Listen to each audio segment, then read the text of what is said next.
ابن مولانا فیضان مغرامہ مولانا مفتی ذیشان صاحب معروف کے بھتیجے ہیں، 4th کلاس میں، جب آپ نے تقریر پیش کی۔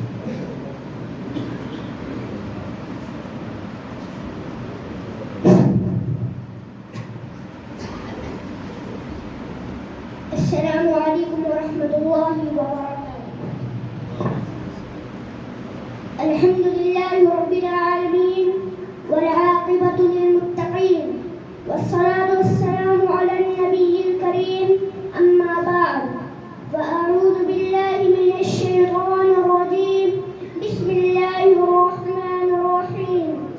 اقرأ باسم ربک الذی خلق، خلق الانسان من علق۔ مجھ سے واقف ہے زمانہ، علم میرا نام ہے۔ مجھ سے واقف ہے زمانہ، علم میرا نام ہے۔ بخش دینا تاج کشور میرا ادنا کام ہے۔ جناب اساتذہ کرام اور عزیز دوستو، آج میری گفتگو کا موضوع ہے علم اور ایجوکیشن اور اس کا مقام و مرتبہ۔ علم اللہ تعالیٰ کے خزانے کی سب سے قیمتی چیز ہے، اس کا مقابلہ دنیا کی کوئی دولت نہیں کر سکتی۔ یہی علم ہے جس کی بنیاد پر فرشتوں نے حضرت آدم علیہ السلام کا سجدہ کیا۔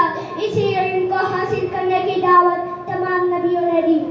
میرے دوستو، جب ہمارے نبی صلی اللہ علیہ وسلم کو فرشتہ عرب میں رسول بن کر آئے تو سب سے پہلے آپ کو پڑھنے کا حکم ہوا اور اللہ تعالیٰ نے فرمایا اقرأ باسم ربک الذی خلق، کہ پڑھیے اپنے رب کے نام سے جس نے پیدا کیا۔ دوستو، یہ تعلیم اور پڑھائی انسان کی سب سے بڑی اور سب سے پہلی ضرورت ہے۔ علم سے انسان پاتا ہے تمیز، علم سے انسان پاتا ہے تمیز، علم سے ہے آدمی حد دل عزیز۔ ہم سب اچھی طرح سے جانتے ہیں کہ آج بھی جو لوگ علم کے شیدائی اور پڑھنے لکھنے کے کاموں سے محبت کرتے ہیں وہ ترقی کے میدان میں سب سے آگے ہیں۔ سامعین کرام، ہم سب جس مذہب کے ماننے والے ہیں اس نے سب سے پہلے علم و فن کی شمع روشن کی اور بار بار لوگوں کے سامنے علم کی قدر و قیمت پیش کی۔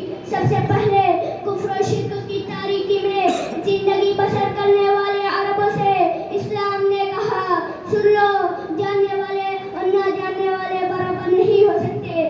ہمارے نبی صلی اللہ علیہ وسلم نے فرمایا اے لوگوں میں تمہارے لیے معلم اور استاد بنا کر بھیجا گیا ہوں۔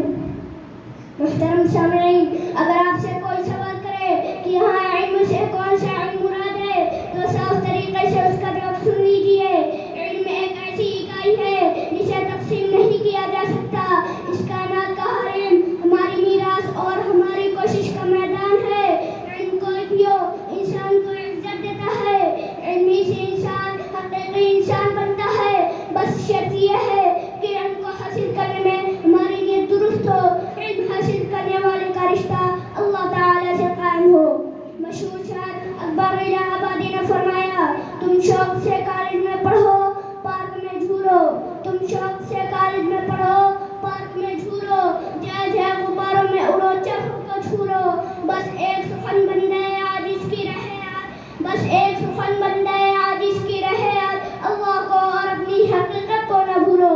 اسی لیے میرے دوستو، آؤ ہم سب مل کر علم حاصل کرنے کے لیے ریس لگائیں، آج ہی سے جم کر محنت کریں، اس کے لیے کھیل کود کی قربانی دیں۔ اسی میں ہماری